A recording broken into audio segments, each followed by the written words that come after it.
Hi, my name is Julia Brown. I love mortgages and I have been in the mortgage industry now for about 10 years. Today I want to talk to you about how we qualify a borrower, or what a lender looks at when qualifying someone for a mortgage transaction.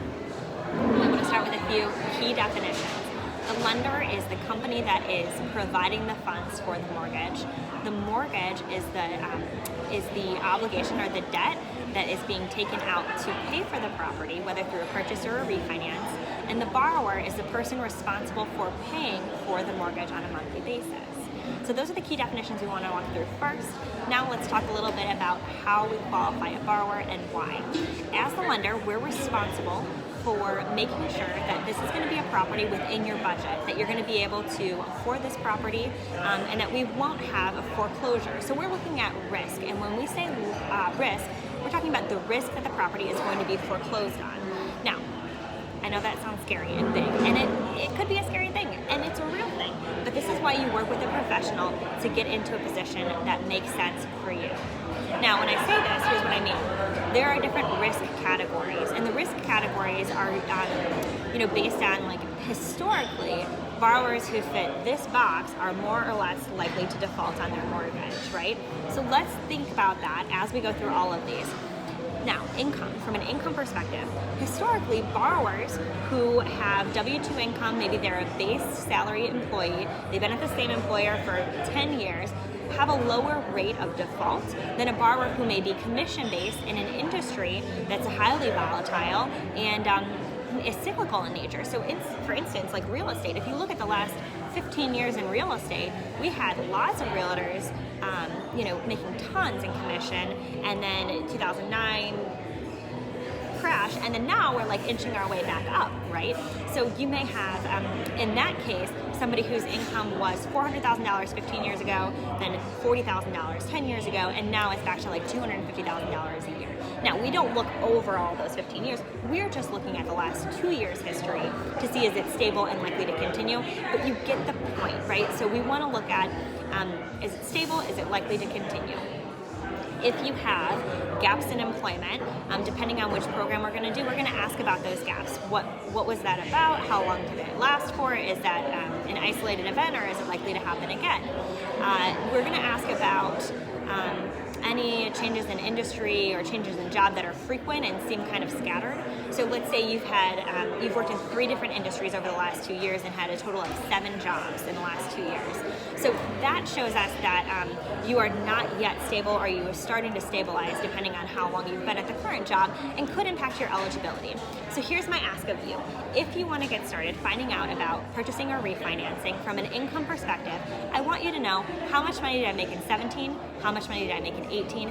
What am I on pace to make today? What income am I showing Uncle Sam? And if I have a side hustle that I'm not showing Uncle Sam, I'm not going to use that income to qualify. So don't count on it, right?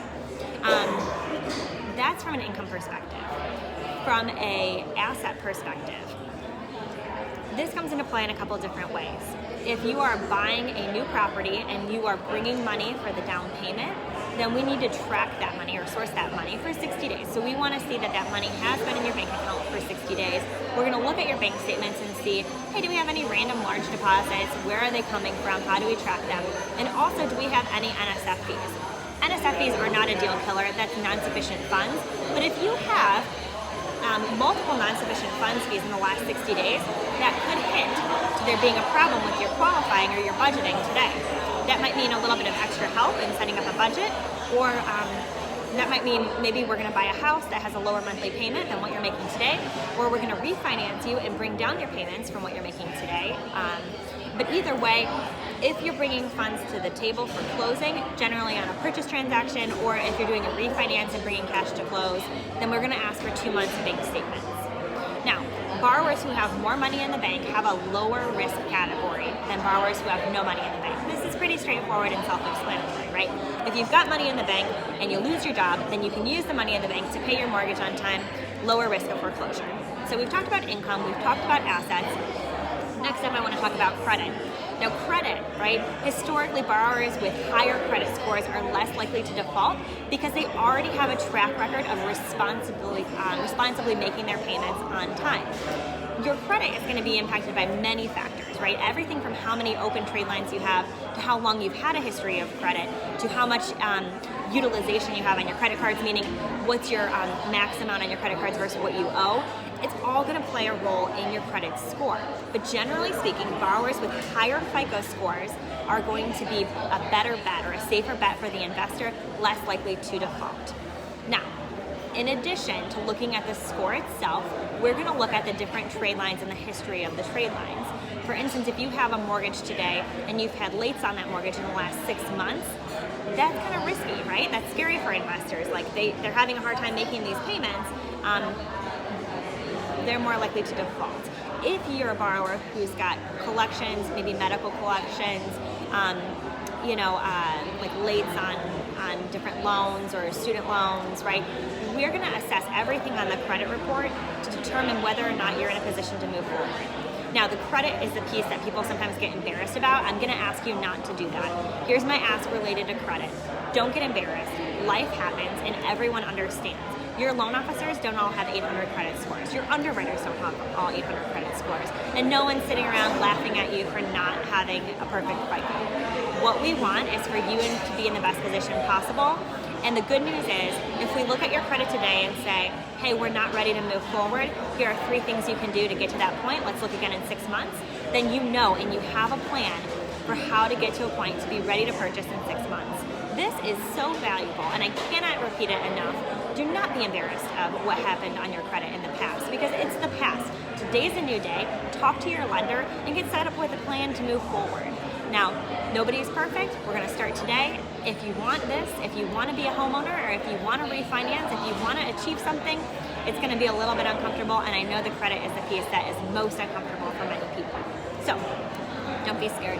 We've all been there. There's something in everybody's history that they would rather people not see, but we work through it together and no one is judging you for it. So from a credit perspective, again, borrowers with better credit profiles are less likely to default historically, and so getting qualified if you have a higher FICO score is easier.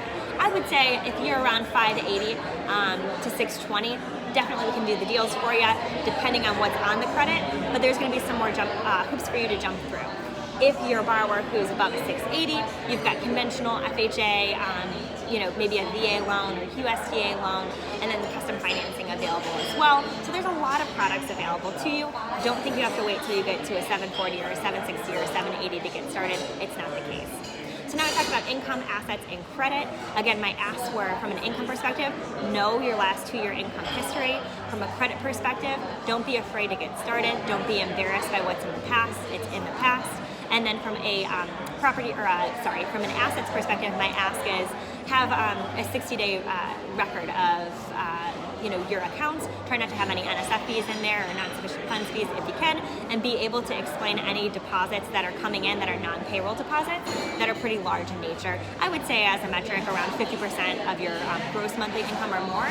So if you make $4,000 a month and you have a $2,400 large deposit, that's when you would start to want to have an explanation there ready to go for your lender.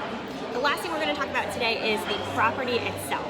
So different properties are going to have different requirements. If you're going to be purchasing a duplex, it's going to be a little bit more complex than if you're purchasing a single family home.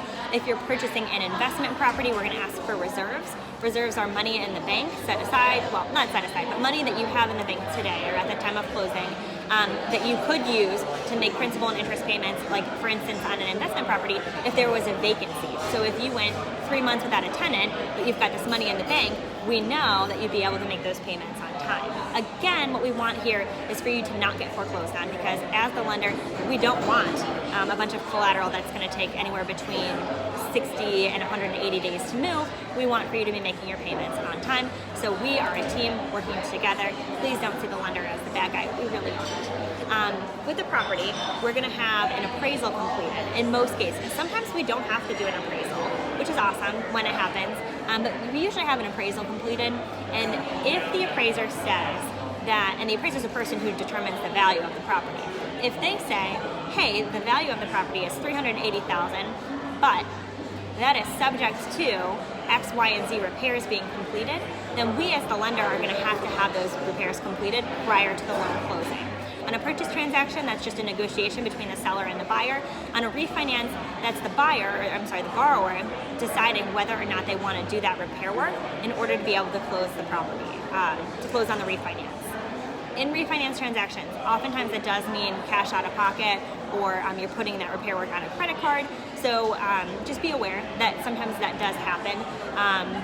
If you have questions about the quality of your property, like, hey, I'm currently renovating the bathroom and X, Y, and Z are under repair. Should I wait to have the appraisal or should I just move forward? Those sorts of questions you should bring up to your lender, absolutely. So my ask as related to the property is, when you are ready to have the appraisal completed, if there is any repair work going on, or actually the first time you talk to the lender, if it's a refinance, if there's any sort of repair work going on, or if anything's in a state of disrepair, just bring it up to your lender and ask them if that should be resolved prior to the appraisal or just prior to closing.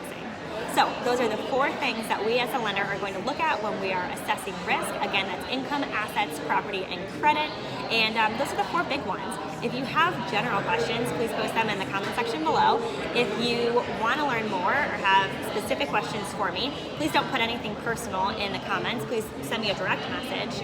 And then, talk to somebody you trust. There is a lot of great information out there. There's also a lot of crap information in ads. Just know that if you work with the right people and you talk to somebody that you trust, you don't have to wait. You don't have to be perfect to get started. Now is the time to get started. Thanks. Have a good one.